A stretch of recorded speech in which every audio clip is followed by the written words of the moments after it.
PSIM selangkah lagi Liga 1. Karena itu layak kita sematkan untuk PSIM yang baru saja mengalahkan Persiraja Banda Aceh dengan skor 2-0. Wow, ini pertandingan big match ya, antara dua tim yang sama-sama mencari kemenangan, yang mana PSIM baru saja mencuri 3 poin penuh dari tim tuan rumah sebelumnya, itu PSPS Pekanbaru. Begitu juga halnya dengan Persiraja Banda Aceh ketika lawatan mereka ke Stadion Deltras Sidoarjo, ya di Stadion Gelora Delta ya, yang mana mereka juga mengemas 3 poin. Nah, jadi ketika mereka bertemu ini dalam keadaan yang lagi on fire nih keduanya. Dan pada akhirnya PSIM yang menjadi pemenang di pertandingan kali ini. Meskipun bisa kita lihat Persiraja menguasai jalannya pertandingan, Persiraja berkali-kali membombardir pertahanan daripada PSIM, tapi mesti kita akui solidnya lini pertahanan PSIM dan juga solidnya pertahanan daripada seorang kiper Suwardi yang mati-matian mempertahankan gawangnya, sehingga clean sheet di pertandingan kali ini, dan Persiraja harus puas menerima kekalahan. Ya, karena memang kokohnya pertahanan daripada PSM Yogyakarta ini, guys. Dan di sini lagi-lagi striker andalan mereka, top skor kita sementara, yaitu Rafinya yang berhasil mencetak gol. Bahkan di situ hampir saja mencetak 2 gol. Andai saja gol yang dilesakan oleh Savio Seva itu tidak diakuisisi oleh beliau. Jadi setelah dikonfirmasi bahwasanya itu gol adalah golnya Savio Seva, bukan daripada golnya si Rafinya, walaupun kayak macam ada senggolan tipis ya kan, tapi dianggap Savio Seva lah yang mencetak gol di menit ke-48. Dan Rafinya melengkapi kemenangan ini dengan gol yang sensasionalnya, yaitu di menit 77. Ini Rafinya semakin hari semakin gacor. Ini saingannya Juninho Cabral nih, striker PSMS Medan. Kemarin Juninho Cabral tidak mencetak gol, tapi hari ini Rafinya mencetak gol. Ini semakin membuat persaingan top skor semakin sengit, guys, antara Juninho yang berada di zona playoff degradasi, sedangkan Rafinya di babak 8 besar. Nah, sekali lagi selamat kita ucapkan kepada PSM Yogyakarta yang berhasil menang, mengambil 3 poin dari Persiraja, dan semakin membuat langkah mereka menuju Liga 1 semakin dekat. Nah, ini semakin ideal nanti jika PSM lolos, maka akan ada 2 tim Yogyakarta, yaitu PSM dengan PSS Sleman, yang mana akan menjadi derby yang sudah lama tidak kita temui. Derby ketika berada di Liga 1. Memang pernah kita temui derby ini, tapi di Liga 2. Nah, kita pengennya tengok PSM dengan PSS Sleman ini ada di Liga 1 derbynya, guys. Nah, untuk Persiraja Banda Aceh dengan kekalahan ini pasti semakin mempersulit langkah mereka untuk lolos ke babak selanjutnya, atau mungkin untuk lolos ke peringkat kedua nih. Mungkin kayaknya kalau di peringkat pertama udah bisa kita prediksi kayaknya PSM Yogyakarta nanti yang akan untuk ngambil alih puncak. Dan kalau misalnya peringkat 2, inilah yang akan diperbutkan antara PSPS, Deltras dan Persiraja. Kebetulan Deltras menang pula tadi. Nah, ini makin seru, 3 semua ini poinnya, ya kan? Nah, oke, itu kalau misalnya kita berbicara secara umum. Nah, kalau kita bicara secara personal nih, permainan tim di antara kedua tim ini, sebenarnya ini permainan yang cukup berimbang, guys. Dan aku juga salut ya dengan anak-anak Persiraja Banda Aceh, meskipun mereka hadir sebagai tim tamu, tapi mereka berani bermain terbuka dan berani mengambil alih serangan, guys. Dan mereka inisiatif untuk megang bola lebih lama daripada PSIM. Terbukti PSIM juga tidak terlalu mudah untuk mengembangkan permainan. Ya, walaupun kesilapan daripada pemain Persiraja yang gagal mengantisipasi umpan-umpan terupas, umpan-umpan lambung, umpan-umpan crossing daripada PSIM itu betul-betul mematikan, guys. Ya, apalagi semenjak masuknya si Roken tadi di babak kedua, itu betul-betul mengubah jalannya pertandingan, yang mana PSM itu kesulitan di babak pertama, terakhir di babak kedua masuknya Gulam, masuknya Roken, itu betul-betul membuat PSM Yogyakarta makin gacor di lini depan. Dan terbukti di gol pertama itu ya, berkat pemain-pemain tersebut ya, walaupun yang cetak gol itu adalah Seva ya, akhirnya PSM berhasil memecah kebuntuan. Dan gol kedua itu salah satu gol favorit aku sih kalau misalnya di Liga 2 tahun ini ya.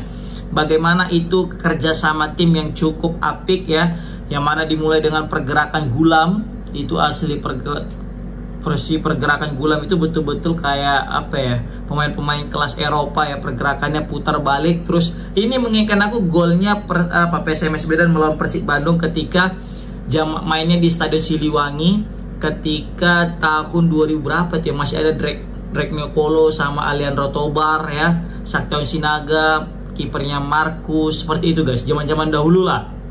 2000 berapa itu, 6 atau 2007 gitu ya, 2005 ya masalah mungkin lagi. Nah itu mengingatkan aku pergerakan Saktiawan yang dia memberikan umpan trupas kepada Aliandro. Nah kali ini trupasnya kepada Roken Simatupang guys, asli ya, Roken kali ini betul-betul gigit Simatupang tanpa bolon. Star Simatupang pula ya kan, Roken, dan memberi umpan Roken juga cakep guys ya. Dia ini umpan inilah yang jarang dimiliki oleh pemain-pemain Liga 2 yang memiliki umpan-umpan seperti Roken guys. Jadi kan sekarang ini kita memberikan umpan yang betul-betul bisa disambut. Nah kebanyakan pemain kita ketika memberikan umpan adalah yang mesti langsung pas kena ke kaki, kan? Sehingga kesulitan kalau misalnya dijaga ketat. Nah di sini Rafinya juga keren. Kita lihat betapa instingnya itu mencetak gol itu luar biasa guys. Terbukti di gol kedua itu dia langsung terbang guys untuk menyambut itu bola dan langsung masuk bolanya ke gawang. Ya kan, kiper Persiraja Banda Aceh pun Mahreja sulit lah untuk mengantisipasi itu kan. Kayaknya Rapli pun kayak sulit juga lah. Itu juga sulit karena seharusnya itu kesalahan back yang gagal mengantisipasi pergerakan daripada seorang Rafinya gitu. Ya kan? Kemudian juga di sini aku melihat kalau dari Persiraja Banda Aceh ya. Persiraja Banda Aceh kayaknya hari ini kurang beruntung sebenarnya. Karena mereka banyak kali menguasai pertandingan guys. Apalagi peluang-peluang mereka juga itu gagal semua itu. Ya memang karena kuatnya juga Suwardi di lini pertahanan dan bapuknya juga di lini depan Banda Aceh ini ya. Tadi tuh sempat ada peluang Madon guys. Serius, ini semenjak Persiraja Banda Aceh menggantikan dua pemain mereka, Pipi Asrijal dengan Andi Firmansyah, ditarik keluar dan masuklah Al-Mujani dengan Ramadan. Si Madon itu betul-betul permainan Persiraja Banda Aceh lebih gacor guys. Kayaknya nanti di kemudian hari kayaknya boleh nih pelatih Persiraja Banda Aceh melakukan rotasi dengan makna memasukkan Muzani dengan Ramadan itu sebagai starter guys. Dicoba dicadangkan dulu Andik sama Pipi Asrijal. Walaupun kita tahu Andik dan Pipi Asrijal ini pemain yang konsisten di beberapa pertandingan terakhir, tapi dari semenjak Pipi Asrijal baru cetak gol juga pula kemarin ya kan. Kayaknya mungkin perlu di rotasi masuk Al-Muzani dengan Ramadan. Kayaknya lebih gacor nih, apalagi khususnya untuk menghadapi PSM Yogyakarta nanti di leg kedua guys. Bukan di leg kedua, maksudnya di pertandingan selanjutnya ketika bermain di Banda Aceh. Menurut aku, tapi ya terserah lah ya kan. Oke. Nah di sini Korve juga sudah 3 pertandingan tidak mencetak gol ya. Ini ada apa dengan Korve ya? Kita tahu Korve ini striker berkualitas, striker top skor ya daripada Persiraja Banda Aceh juga. Dan di sini aku sangat menyukai peran daripada Mateus guys. Asli Mateus ini di mana-mana ada dia. Dia pemain paling rajin yang nggak ada capeknya, Mateus. Ya asli Mateus ini kalau nggak salah katanya pernah jadi top skor di Liga Laos juga nih katanya. Padahal dia posisinya bukan striker gitu kan, pemain tengah, tapi bisa mencetak gol banyak. Nah ini mari kita nantikan peran daripada Mateus nanti guys. Nah ini jadi peran besar pekerjaan besar juga nih untuk Persiraja Banda Aceh. Tapi setidaknya Persiraja Banda Aceh sudah memainkan 2 laga tandang. Dalam artian mereka akan mainkan 2 kandang lagi dan 1 tandang. Tandangnya nanti ketika PSPSkan baru. Nah ini masih besar nih peluang Persiraja Banda Aceh. Kalau menang lawan PSIM dan menang lawan Deltras, maka besar kemungkinan Persiraja yang akan menemani PSIM. Nah, tapi apapun ceritanya, ya kan, itu masih hitung-hitungan kita. Nanti tetap di lapangan yang akan menjadi pembedanya, kan gitu.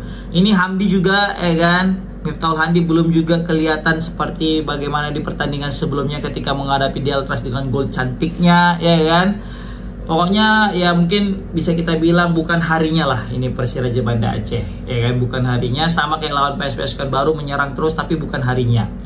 Dan selamat lagi kepada PSIM, kayaknya PSIM nggak bisa nggak bisa panas-panasan karena memang dingin lagi puncak mereka ini ya kan. Lagi di puncak, apalagi semenjak kedatangan Omid Opalzai ini salah satu pembelian walaupun bukan tersukses ya, karena tersukses pasti Rapinya pembelian tersukses menurut aku ya, pemain striker daripada PSCS Cilacap dulunya.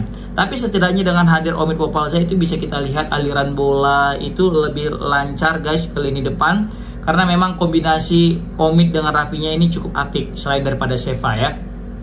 Dan aku juga suka nengok selebrasi daripada Rafael Rodriguez atau Rapinya dengan Omid Opalzai.